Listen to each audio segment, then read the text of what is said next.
Hello, entrepreneurs. Joe DeChara back once again, coming to you live from downtown Flushing, New York, with another amazing episode of Joe DeChara Presents How to Win at Business.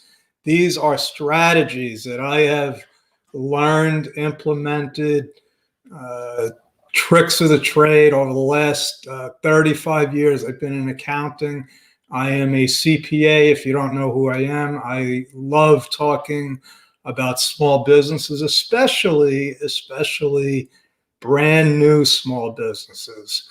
And the next couple of weeks, I'm going to be going over a chapter every night, just about every night, unless I interview somebody, in my itty bitty S-Corp book, because I believe that out of 25 million sole proprietors out there, that I don't know, at least half of them probably should at least look at being an S-Corp.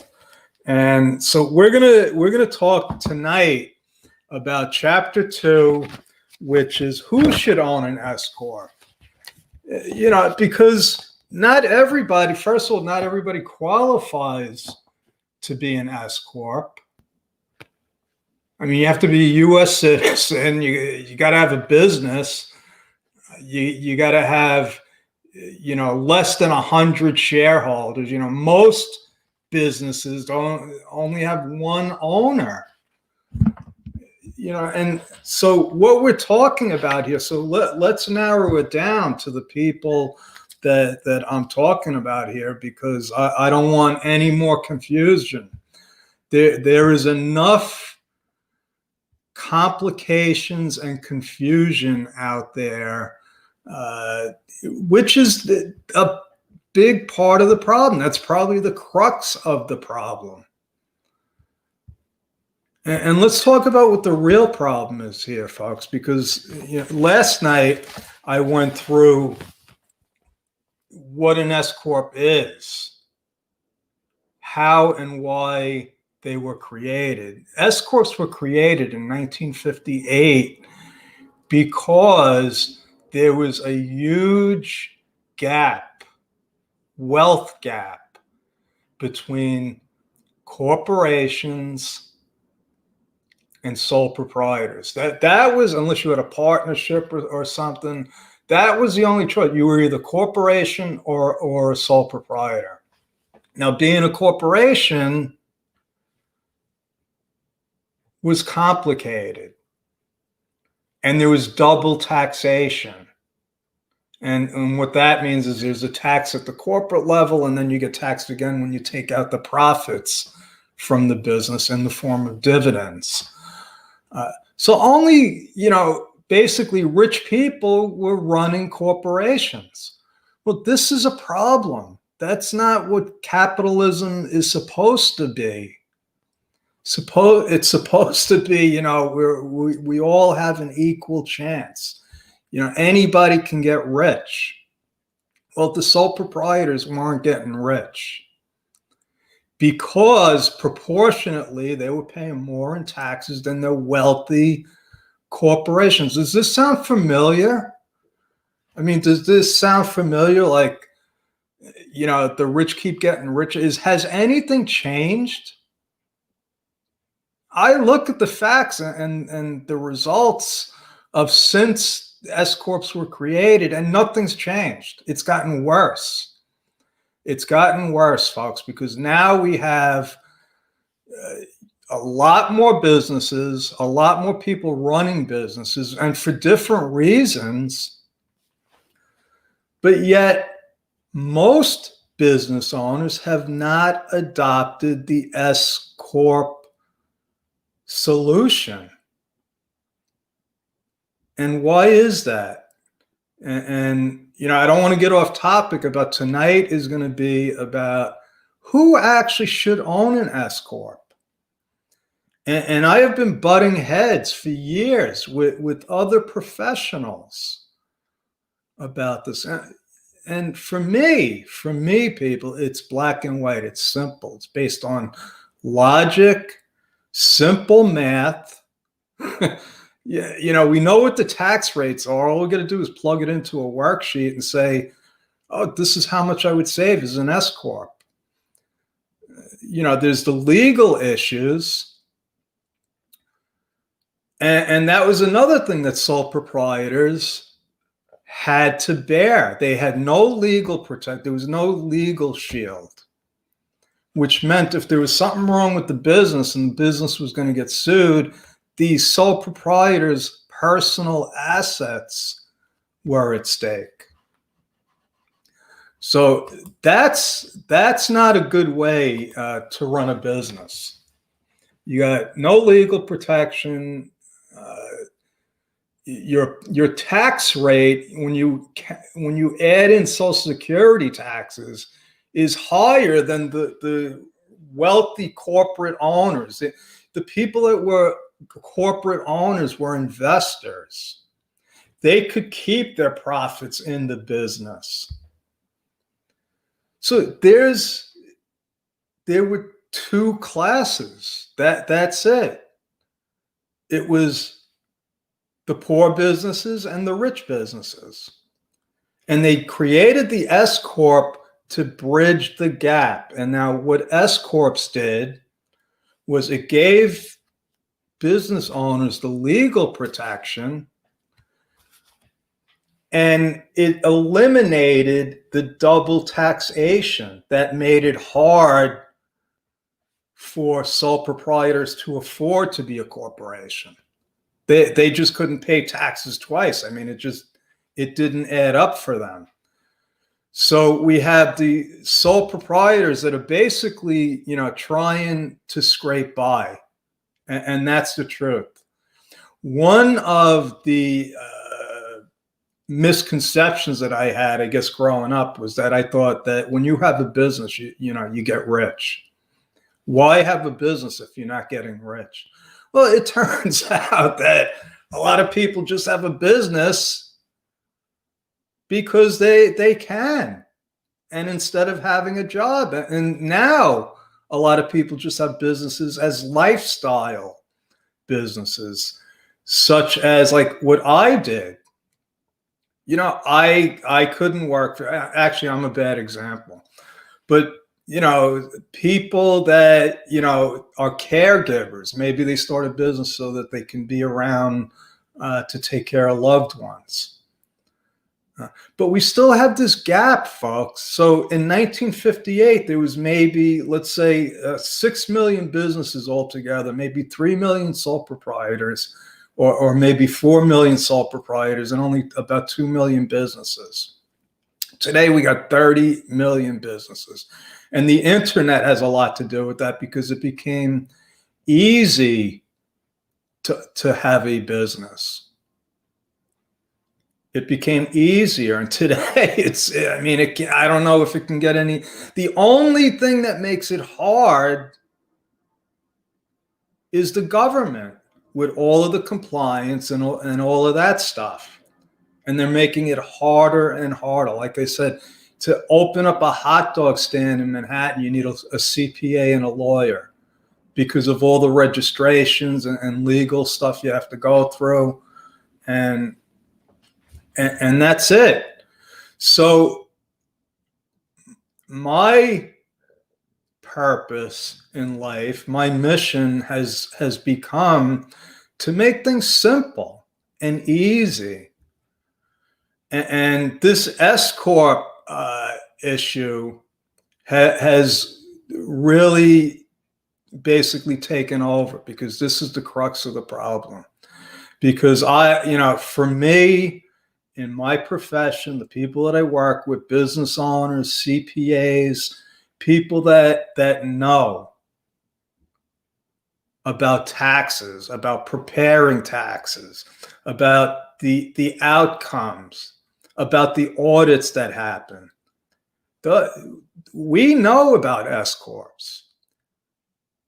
And that, because I was in that little bubble, I never realized that there were 25 million sole proprietors. So one of the reasons why I didn't know that is because on the SBA website, they don't call them sole proprietors. What they call them is non-employer firms.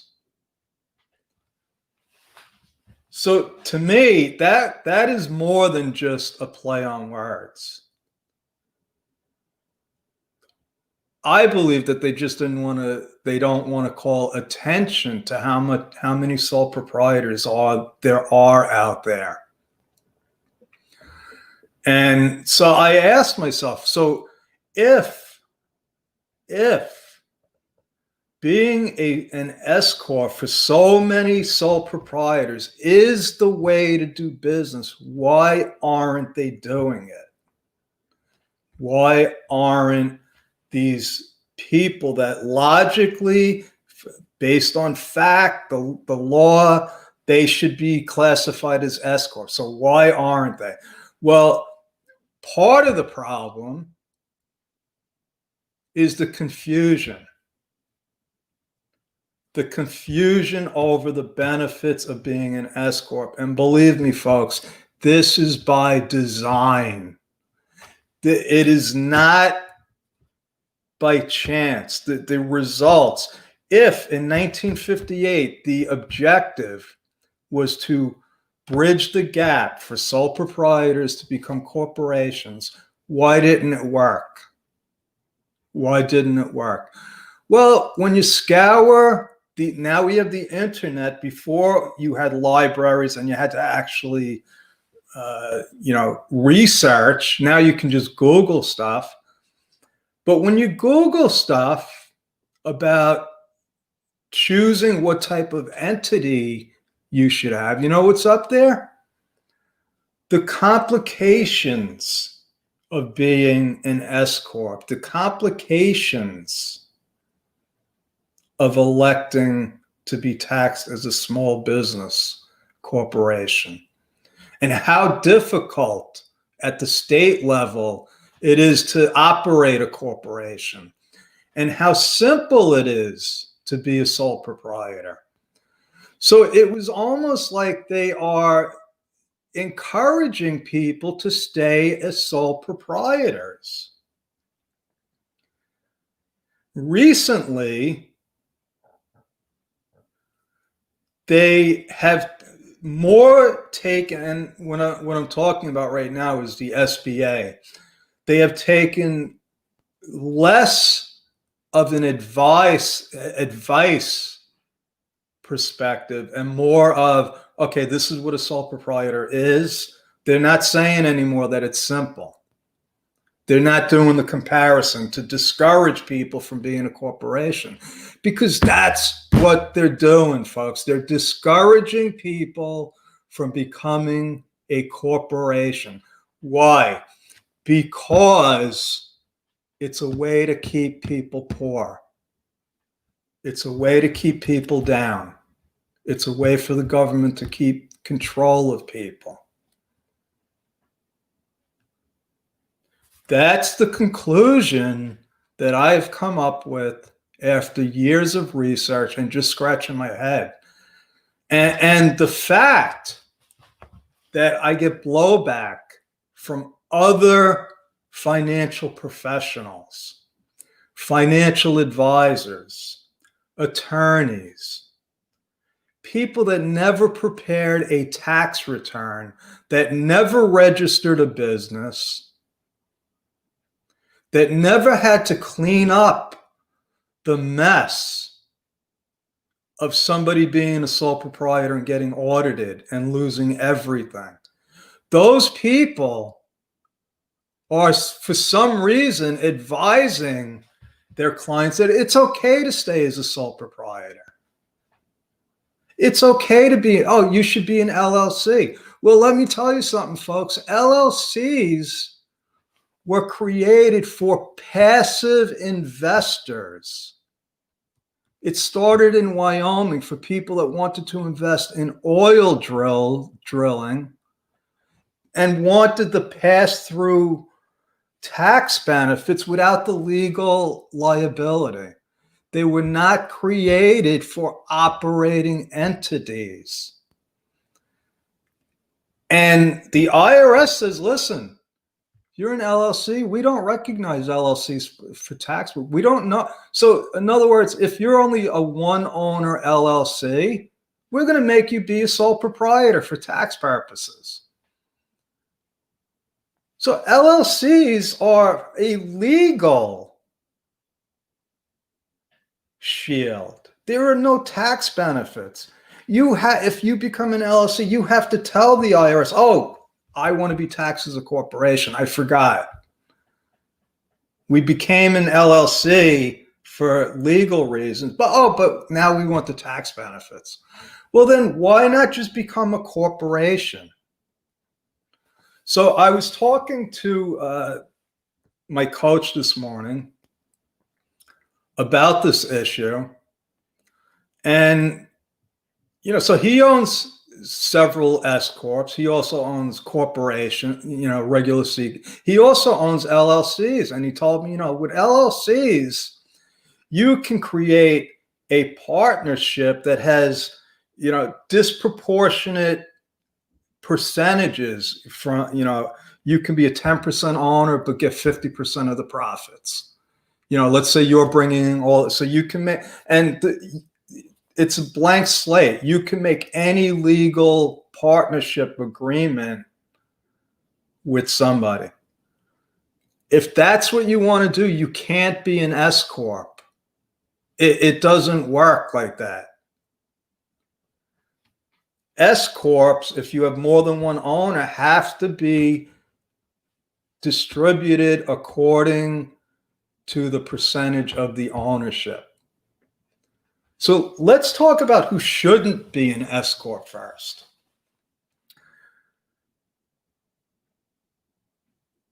If you have a hobby and you're making a couple of $100 a year, but you got to claim it on your taxes because now there's 1099s being issued or whatever.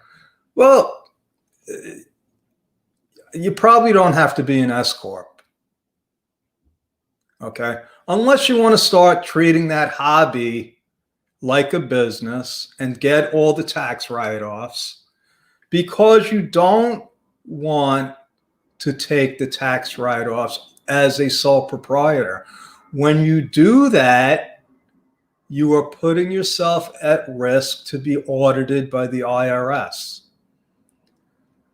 So the people that are out there, the professionals, the attorneys, the financial planners that never actually handled a tax audit, that are only looking at a tax return as a number,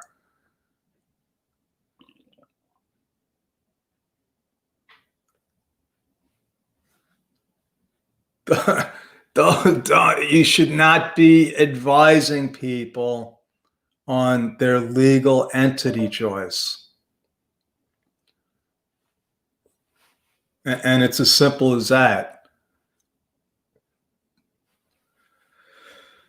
So where was I? So the hobby people, it's a little side thing. It's not even an issue.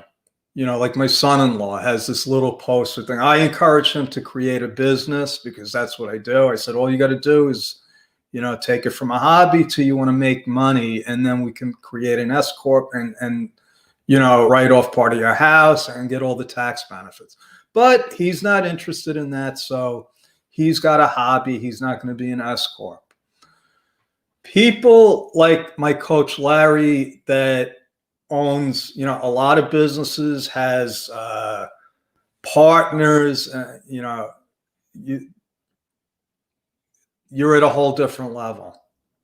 So I'm not talking to you. I'm not talking to the people that have hobbies. Okay. If you want to have a business with partners, then you want to look at all of your options. Okay. Maybe you want to do an LLC and do a S-Corp election. It gets to, that is a complicated situation that you really need to sit down with an attorney, and a knowledgeable tax pro. Okay, don't have to be a CPA. You can go to an enrolled agent. Enrolled agents are specialists in taxes. So CPAs are, it's not necessarily taxes. A lot of CPAs don't do taxes. So if you're going to have multiple partners, if you have some kind of thing going on, you should look at all of the options and sit down. The people that I want to talk to right now, are the people that are still sole proprietors. So the question is now, who would benefit from being an S-Corp instead of a sole proprietor? And I will make it very easy for you. If you are a single owner entity and you have a business, you need to be a corporation, not a sole proprietor, without question. And it should be set up immediately, without question. So if you're one of the 25 million sole proprietors, and that includes LLCs that have not elected to be a corporation, to be taxed as a corporation, you should be an S-Corp or a C-Corp at least. Now, the whole difference between being the C-Corp or electing S status has to do with your current tax situation. So if you're a sole proprietor, the first thing to do is to become a corporation. Then decide based on timing, your profits, and when your expenses come. Then you should, once you become profitable, you want to be an S-Corp.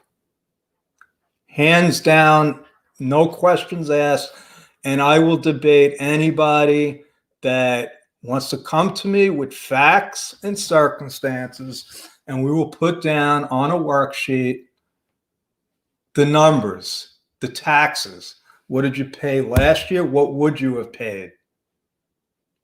And then you could factor in the lower audit risk that S-Corps bring, the legal protection, the status in the business world that being a corporation brings. You know, that's another thing that people don't consider. I'm not doing business with a sole proprietor. Not serious business. If I'm a general contractor and a guy's a sole proprietor, I'm not doing business with them. And that's the facts. And that's my story, and I will stick to it. And if you're one of those people out there that don't agree with me, PM me. I challenge you to contact me and give me some of the facts, and then we'll go through it. Because, folks, I am tired of debating this with people that should know and debating it with people that shouldn't be talking about it. So, happy Friday. I hope this helped. And I hope I'm getting the message out there. God bless. Have a great night. And last but not least, I do want to invite you to Mastermind with Joe DiChiara. We have amazing trainings every week. We get together, hot seats, business solutions. It's still free, so jump on it now. Thank you again, and I will see you tomorrow with Chapter 3 of the Itty Bitty S-Corp book. Thank you.